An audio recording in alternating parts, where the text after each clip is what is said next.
새벽에 굉장히 천둥과 비가 막 몰아치면서 굉장히 두려운 시간을 가졌습니다. 사람들이 두려움을 갖는다는 것, 물론 외적인 환경들에 의해서 두려움을 갖지만 우리 인생에서 가장 두려워할 것이 무엇인가?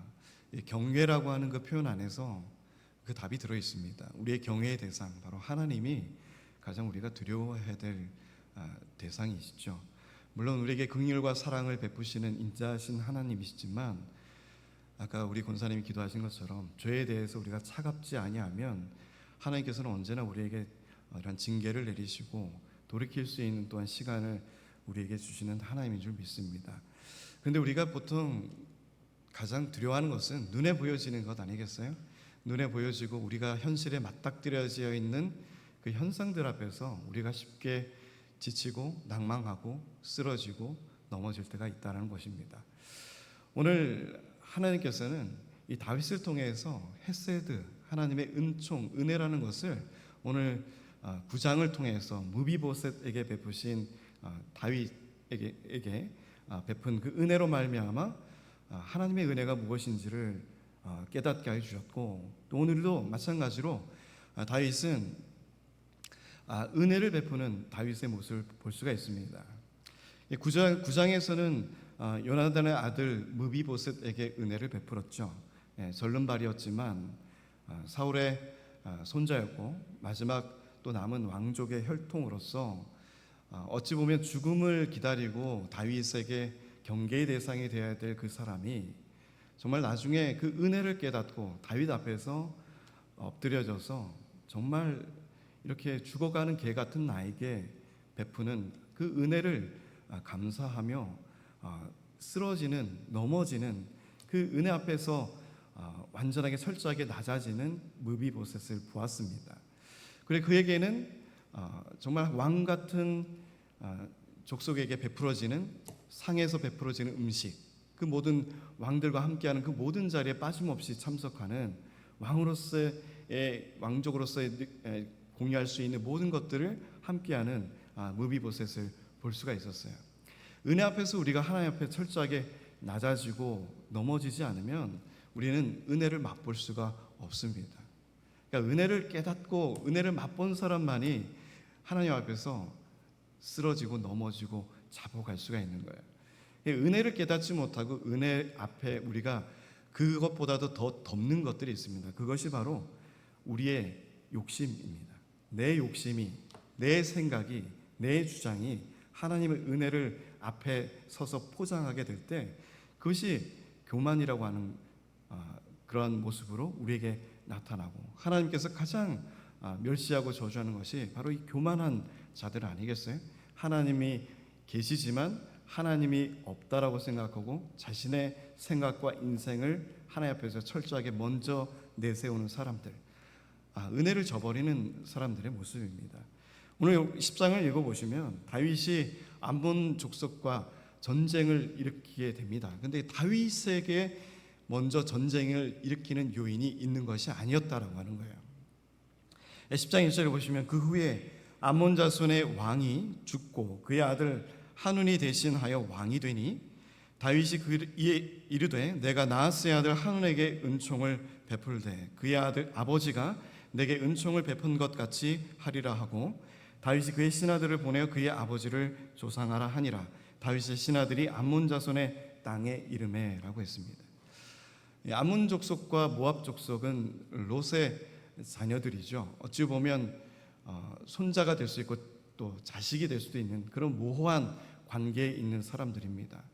어찌 보면 이 가나안 족속과는 별개의 이웃 민족과도 마찬가지였어요. 그래서 다윗은 모압에 가서도 피신하였고 굉장히 그 친척이었던 룻 할머니의 그런 지방에 가서 잠시 몸을 피신했던 적도 있습니다. 어찌 보면 이 한운의 아버지 나하스가 어떤 경로를 통해서 이 다윗에게 은총을 베풀고 또 은혜를 베풀었는지에 대한 것은 성경에 정확하게 기록이 되어 있지는 않지만 분명 다윗이 도망할 때나 어떤 피신처가 필요했을 때 어떤 큰 도움을 줬던 것으로 여겨집니다. 그래서 그 은혜를 잊지 않는 것, 바로 이 다윗이라고 하는 사람은 은혜를 잊지 않았다라고 하는 거예요. 그래서 우리가 기억하지 못하고 잊어버렸을 때 바로 영적인 어둠이 찾아오는 것을 볼 수 있습니다. 그것이 가장 극명하게 드러났던 것이 사사기의 시대가 아니겠어요? 하나님을 알지 못하는 세대들이 나타났다. 즉 하나님의 말씀을 알지 못하고 하나님이 누구신지를 알지 못하는 세대들이 들어왔을 때 영적인 어둠이 가득한 시대가 바로 사사기의 시대였습니다. 어찌 보면 우리는 하나님을 너무나도 잘 알 수 있는 자료들도 많고 성경들도 우리들의 손에서 또 우리 집에도 있고 교회도 있고 여기저기 널려져 있는 것이 하나님의 말씀이지만 어찌 보면 너무나도 편만하게 널려져 있기 때문에 그것이 귀한지를 모르는 그러한 상태 이런 것이 오늘날의 시대인 것 같습니다. 그래서 아이들도 보면 주일날에 성경책을 먼저 들고 오는 친구들이 없어요. 다 선생님들이 다 가져다 줘요. 그걸 보면서 이건 참 교육적이지 않다라고 생각했습니다. 저도 어릴 적에 보면 성경을 제가 돈을 모아서 샀어요. 성경책을 사서 그걸 전 진짜 귀하게 소중하게 들고 다녔습니다. 그리고 교재들도 말씀 교재, 말씀과 삶이랑 이런 교재들도 3,000원짜리였는데도 제가 돈을 주고 직접 샀어요. 그러니까 지금은 교회에서 다 아이들에게 교재를 구입해서 다 대주잖아요. 아이들이 그거에 대한 소중함을 잘 모르는 그런 세대가 되었습니다. 어찌 보면 하나님의 말씀을 잘 알 수 있는 때라고 우리가 여겨지지만 은혜의 때라고 여겨지지만 오히려 그 때가 깨닫지 못하고 오히려 하나님의 은혜를 저버리고 살아가는 세대가 바로 오늘날의 세대가 아닌가 싶습니다. 그러니까 하나님의 말씀을 기억하지 못하고 하나님을 알지 못하는 세대, 그것이 바로 이 죄로 만연한 세상이 되어지는 첫 단계 아니겠어요? 그래서 오늘 이 암몬 자손, 즉 이 나하스의 아들 한운에게 다윗은 은총을 베풉니다. 그의 아버지가 내게 은총을 베푼 것 같이 하리라. 한운이 잘해서가 아니에요. 한운의 아버지 이 나하스의 은혜를 통해서 은총받음을 통해서 다시 그것을 베푸는 다윗의 모습을 우리가 살펴볼 수가 있습니다. 9장 1절에도 마찬가지로 내가 요나단으로 말미암아 그 사람에게 은총을 베풀리라. 다윗은 그 은혜를 받음을 기억하고 있다라고 하는 거예요. 그러니까 우리가 잊지 말아야 될 것은 하나님의 은혜를 지금 받고 있다라고 하는 것입니다. 그 하나님의 은혜가 무엇이겠어요? 우리를 죄로부터 구원하시고 죽음의 자리에서 영영 죽어야 될 그 자리에서 영생을 허락하여 주시고 죄인의 자리에서 의인의 자리로 옮겨주신 하나님의 그 은혜가 아니겠습니까? 그것이 나의 공로가 아니고 나의 지식과 지혜가 아니고 오로지 하나님의 은혜로 말미암아 우리는 구원함을 받고 하나님의 자녀됨을 믿으시는 성도님들이 되시길 바랍니다. 그 은혜를 충만히 받았음을 요한복음서 3장 16절에 우리에게 말씀해 주시는 부분이 아니겠어요? 하나님 이처럼 세상을 사랑하사 하나님께서 택한 백성을 사랑하사 독생자를 우리에게 주셨다. 이 영적 어둠의 이 죄악된 세상에서 하나님께서는 선지자들을 통해서 말씀을 전하는 사람들을 통해서 또 왕을 통해서 왕의 모형을 통해서 하나님은 이스라엘 백성들을 이끌어가길 원하셨어요. 하나님의 나라를 세우길 원하셨어요. 그러나 하나님이 세운 인간들은 하나님의 마음에 흡족하게 그의 모든 임무들을 완수해내지 못했습니다. 선지자들도 실패했고요, 왕들도 실패하였고요, 제사장들도 하나님 앞에서 범죄함을 나타냈습니다. 하나님께서 모든 은혜의 수단으로 우리에게 보내주셨지만 우리들이 원해서 세운 사울도 세워봤지만 우리 스스로 자멸하고 또 죄로 다시금 돌아가는 인간들의 모습을 바라보시면서 이제는 가장 사랑하는 독자 예수 그리스도를 이 땅에 보내심을 통해서 마지막 그 방법 수단인 그 방법까지 동원하시면서 우리를 사랑하시는 하나님임을 우리가 바라보셔야 된다는 거예요. 그것이 하나님의 은혜라고 하는 것입니다. 정말 개같이 버려져 죽은 개같이 버려진 나를 하나님 어찌 나를 돌아보시고 나를 불러주셔서 왕의 자리에서 같이 식사를 하며 왕이 누려야 될 그 권세를 내 인생에서 함께 누리게 됨을 얼마나 무비보셋은 감사한 고백을 하는지 몰라요. 그러나 오늘 이 암몬 족속들은 은혜를 베푸는 다윗에게 오히려 수치와 경멸을 표현한 것을 볼 수가 있습니다. 3절에 보시면 암몬 자손의 관리들이 그들의 주 한운에게 말하되 왕은 다윗이 조객을 당신에게 보낸 것이 왕의 아버지를 공경함인 줄로 여기시나이까? 다윗이 그의 신하들을 당신에게 보내 이 성을 엿보고 탐지하여 함락시키고자 함이 아니니까 하니라고 말합니다. 우리가 참 본연의 마음을 가지고 정말 진실된 마음을 가지고 사람을 대해도 그 진실함을 깨닫지 못하고 굴절시켜서 그릇되게 바라보는 사람들이 의외로 많이 있다라고 하는 거예요. 하나님은 은혜를 선포하고 사랑을 선포하고 긍휼을 선포하고 계시지만 우리는 하나님의 말씀을 교묘히 꺾어서 우리의 눈으로, 우리의 시각으로, 우리의 삶의 잣대로 하나님을 가두어 버리는 경향이 있다라고 하는 거예요. 오늘 이 암몬 족속의 왕 한우는 그의 신하들의 말을 듣지 말아야 되었습니다. 그러니까 은혜를 모르는 거예요. 은혜를 받아본 적이 없는 거예요. 왕이니까 누가 나보다 더 높겠습니까? 누가 나에게 은혜를 베푸는 사람이 있겠어요? 내가 가장 높은 자리에 있는데 내가 은혜를 베푸는 사람이지 나에게 은혜를 베푸는 사람이 누가 있겠습니까? 은혜를 모르는 사람들은 은혜를 베푸는 자의 마음을 모르는 거예요.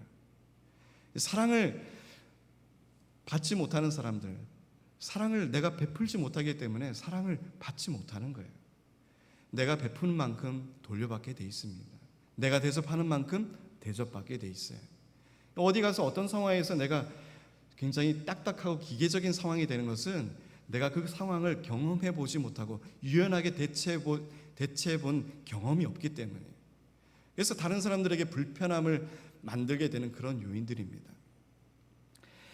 이 한우는 이 그들의 신하들의 말을 경청하고 듣게 돼요. 다윗이 신하들을 보내는 것은 우리 성을 영탐하고 이 성을 함락시키기 위함입니다라고 하는 거예요. 그들의 안 좋은 경험이 그들에게 축적되어 있죠. 사울은 암몬과 철저하게 전쟁을 통해서 늘 적대적인 관계를 유지했습니다. 그러나 다윗은 그렇지 않았다는 거예요. 지금 암몬의 족속보다도 다윗의 세운 이 왕조가 더욱더 흥왕되어지고 많은 나라들보다 더 크게 부흥되는 왕성한 국가로 세워지는 나라였다라고 하는 거예요. 어찌 보면 암몬은 다윗의 제안을 기쁨으로 받아들이고 다윗의 의견에 전적으로 감사하며 은혜를 베푸는 다윗에게 오히려 감사함을 표현해야 될 암몬 사람들이었지만 오히려 그에게 전쟁을 선포하고 있습니다. 그 전쟁을 선포하는 과정 가운데 이러한 사건이 기록이 되어 있어요. 4절에 이에 한운이 다윗의 신하들을 잡아 그들의 수염 절반을 깎고 그들의 의복에 중동볼기까지 자르고 돌려보내었다라고 말합니다. 쉽게 하면 미국이라는 거대한 나라에서 우리 한국에 사절단을 보냈는데 우리나라가 그 미국 사절단에 이 하의를 다 벗겨서 발가벗겨서 또 가장 자기의 자존심에 걸려있는 수염도 다 잘라가지고 그런 모습으로 돌려보냈다라고 하는 거예요. 이 중동볼기까지 잘라내었다, 의복의 중동볼기까지 잘라내었다라고 하는 것은 허리 밑춤의 의복을 다 잘라내버렸다라고 하는 뜻입니다. 그러니까 이 당시에 무슨 내복이 있겠어요? 속옷이 있겠어요? 겉옷과 속옷의 모든 하반신 밑을 다 잘라버리고, 그리고 이 수염이라고 하는, 정말 누가 내 수염을 자꾸 흔든다고 생각해 보세요. 뭐 손자들도 그렇지만 내 수염을 자꾸 흔든다고 얼마나 경멸하는 태도겠습니까? 이 당시에 이 수염이라고 하는 것은 그의 인격을 표현하는 것이었어요. 그의 지위를 표현하는 것이었습니다. 그 수염도 잘라버리고 그가 입고 있던 의복의 하의까지도 다 잘라버려서 그의 중요한 부분까지 다 노출되어서 부끄러움과 수치를 겪게 만드는 그 상황을 다윗의 신하들이 겪게 되었다라고 하는 거예요. 그러니까 다윗을 향한 경멸과 수치와 모욕감이 이 신하들을 통해서 표현되고 나타나는 것을 우리가 바라볼 수 있다라고 하는 겁니다. 우리가 은혜를 깨닫지 못하면 이러한 경멸과 모멸과 수치를 우리의 삶 속에서 표현할 때가 있다라고 하는 거예요. 다른 사람들을 통해서 그 증오들을 나타나고 표현할 때가 있다라고 하는 것입니다. 사람들이 이 일을 다윗에게 알리죠. 5절에 사람들이 이 일을 다윗에게 알리니라. 그 사람들이 크게 부끄러워함으로 왕이 그들을 맞으러 보내 이르기를 너희의 수염이 자라기까지 여리고에 머물다가 돌아오라 하니라 라고 말합니다. 다윗은 그들을 수염이 자라기까지를 여리고 성에 있기를 원했고, 그 말씀은 곧 내가 보복하겠다라고 하는 의미입니다. 내가 전쟁을 선포하겠다라고 하는 거예요. 그래서 아몬 자손들이 자기들이 다윗에게 미움이 된 줄을 알고 라고 했어요. 이 6절에 보면 그들이 잘못한 일을 알고 있다라고 하는 거예요. 그러니까 우리가 범죄함을 저지를 때 보면 우리가 몰라서 짓는 죄도 있지만 알고 저지른 죄들이 의외로 많이 있다라고 하는 것입니다. 하나님의 말씀 가운데 이렇게 하지 말라 하라라고 하는 그 계명과 말씀을 우리가 알고 있지만 알고 있으면서도 은연중에 저지르는 범죄함들이 의외로 우리의 삶 속에 만연하다라는 것을 우리가 알아야 된다는 거예요. 그래서 암몬 자손들은 다윗에게 미움이 된 줄 알고 암몬 자손들이 사람을 보내 벤롭 아람 사람과 소바 아람 사람의 보병 2만과 마아가 왕과 그의 사람 1000명과 돕 사람 12,000명을 고용한지라. 이 아람 사람들에게 이 용병을 사서 전쟁에 임하게 되는 모습을 볼 수가 있어요. 그 수가 33,000명에 이르는 용병을 사서 전쟁을 일으킬 준비를 하고 있는 것을 볼 수 있습니다. 그러니까 이 한 사람을 산다는 거, 용병을 산다는 게 엄청난 거대한 자금이 들어가는 것입니다. 지금 많은 러시아와 전쟁을 일으키는 우크라이나, 이 전쟁도 있지만 한 발 한 발이 다 돈이에요. 그죠? 이 경제력이 없으면 전쟁도 할 수 없습니다. 그러니까 이 일으키지 말아야 될 필요성 없는 전쟁을 암몬이 일으키고 있다는 거예요. 거대한 자금을 들여서 다윗과 전쟁을 준비하고 있다는 것을 다윗이 듣게 됩니다. 7절에 다윗이 듣고 요압과 용사의 온 무리를 보내매 암몬 자손은 나와서 성문 어귀에 진을 쳤고 소바와 르홉 아람 사람과 돕과 마아가 사람들은 따로 들에 있더라. 그래서 9절부터는 이제 요압과 아비새를 통해서 이 아람 족속과 이 암몬과의 전쟁에 어떻게 임하여 나가는지에 대한 상황을 기록하고 있습니다. 그래서 요압이 자기와 맞서 앞뒤에 친 적진을 보고 이스라엘의 선발한 자 중에서 또 엄선하여 아람 사람과 싸우려고 진치고라고 했어요. 그러니까 하나님의 전쟁에 있을 때 인간의 수, 적군의 수, 물론 우리가 두려움과 정말 무너지지 않는 성 같은 여리고 성과 같은 그러한 거대한 적들이 몰려와도 이제는 하나님을 의지하고 하나님께 기도하고 하나님의 부흥의 역사를 바라보는 다윗의 인생과 역사에서는 이제는 두려움이 없는 거예요. 하나님이 함께 하신다는 것에 분명한 메시지를 그의 인생과 경험을 통해서 다윗은 물론이고 그와 함께한 사람들이 같이 공유한다는 것을 볼 수가 있습니다. 우리가 교회를 세워나가고 하나님의 일을 하면서 우리가 단독으로 일하는 경우가 많이 없잖아요. 함께 일하길 원하시고 동력자를 붙여주셔서 우리가 혹 지치거나 낭망하거나 쓰러질 때 다시금 그 한 사람 옆에 사람 동료를 통해서 다시금 희망의 메시지를 주시고 능력을 주시고 이렇게 세우는 하나님의 역사를 우리가 바라볼 때가 있습니다. 그러니까 지금의 이 전쟁 앞에서는 정말 어찌 보면 하지 말아야 될 전쟁이지만 또 이렇게 해야 될 전쟁이지 않지만 이 전쟁이 임하는 이 다윗의 주변의 사람들의 모습을 봐야 된다는 것이에요. 그들은 또 엄선해서 선발한 사람들을 싸우려고 이제 진을 치게 되는 것을 볼 수가 있습니다. 그 백성의 남은 자를 그 아우 아비새의 수하에 맡겨 암몬 자손과 싸우려고 진치게 하고 이르되 만일 아람 사람이 나보다 강하면 내가 나를 돕고 만일 암몬 자손이 너보다 강하면 내가 가서 너를 도우리라. 하나님의 일꾼들은 이러한 지혜가 있어야 된다는 거예요. 33,000명의 거대한 전쟁에 능한 이러한 사람들이 눈앞에 목전에서 전쟁을 일으키려고 딱 있을 때 정말 우린 지혜롭게 싸워야 된다는 거예요.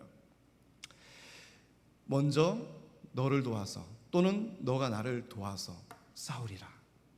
얼마나 지혜롭습니까? 우리가 이렇게 어떤 일을 할 때도 서로가 나누고 지혜롭게 일을 해야 된다는 거예요.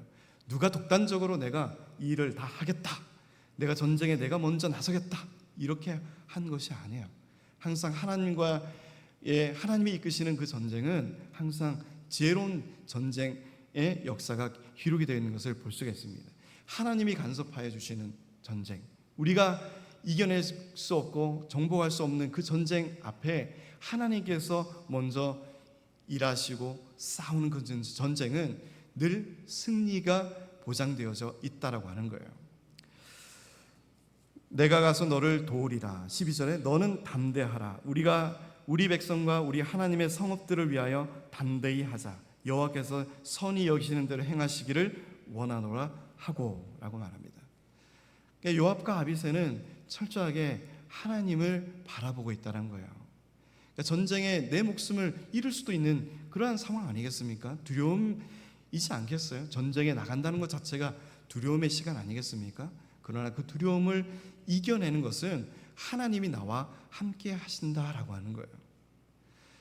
그러니까 이러한 이 두려움을 이겨내는 비결, 우리 인생 가운데 얼마나 두려운 일들이 많이 있습니까? 건강에 대한 두려움, 물질에 대한 부족함에 대한 두려움, 내 인생에 대한 보이지 않는 희미한 인생 가운데 오는 불확실성에 대한 그런 두려움, 이러한 것들에 대한 두려움이 내 인생에 얼마나 가득합니까? 그러나 그것을 철저하게 이겨내고 떨쳐내는 방법은 하나님께 나를 온전히 맡기는 거예요.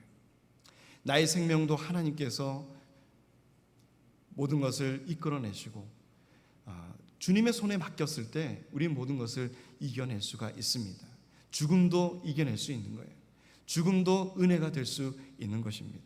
그래야 우리 믿음의 선조들은 죽음을 두려워하지 않았어요. 하나님을 위하여 죽는 그 죽음의 순간을 두려워하지 않았습니다. 그것이 바로 믿음이라고 하는 것입니다. 요압과 그와 함께한 백성이 아람 사람을 대항하여 싸우려고 나아가니 그들이 그 앞에서 도망하고 암몬 자손은 아람 사람이 도망함을 보고 그들도 아비새 앞에서 도망하여 성읍으로 들어간지라. 요압이 암몬 자손을 떠나 예루살렘으로 돌아가니라 라고 말씀합니다.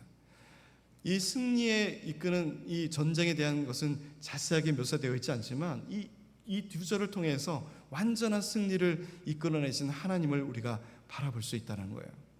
이 요압과 아비새를 통해서 이 암몬 족속과 아람 사람들은 철저하게 그들이 패망하고 도망쳐 나가는 것을 바라볼 수가 있습니다.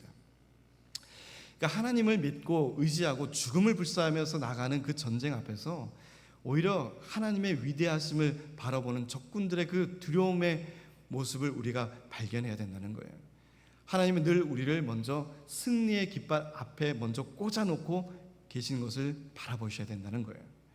우리가 늘 이겨야 된다라고 하는 그 대상 앞에서 하나님은 먼저 승리하고 계신다라고 하는 겁니다.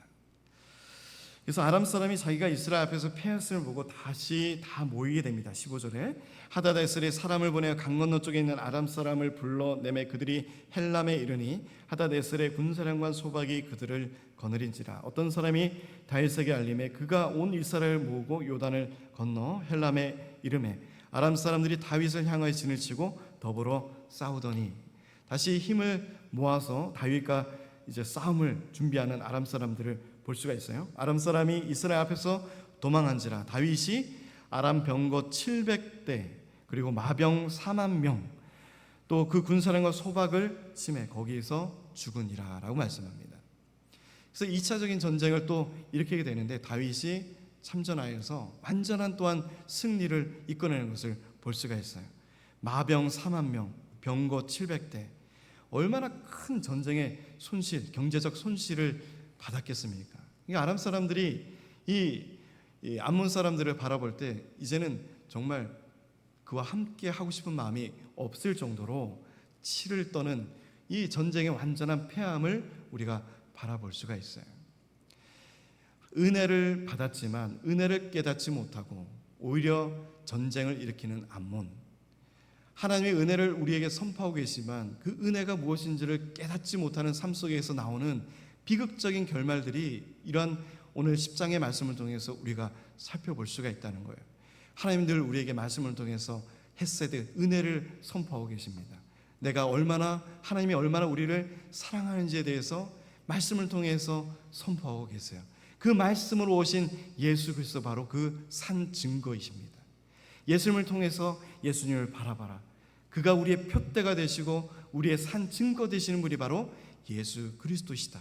하나님이 얼마나 그 인자 헤세드 은혜를 베푸시는 그 산 증거가 바로 예수 그리스도시다.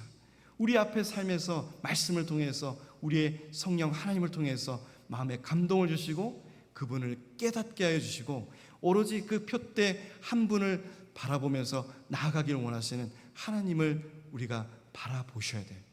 그럼 우리는 하나님의 은혜를 잊어버릴 때, 하나님의 은혜를 깨닫지 못할 때, 우리의 삶에 너무 집중해서 다른 것을 바라보지 못할 때, 하나님의 은혜를 바라보지 못할 때, 하나님의 은혜를 철저하게 경멸하고 외면하고 버릴 때 암몬 족속에게 다가오는 그들의 비극적 결말이 우리의 삶 속에서도 적용될 수 있다라고 하는 것입니다.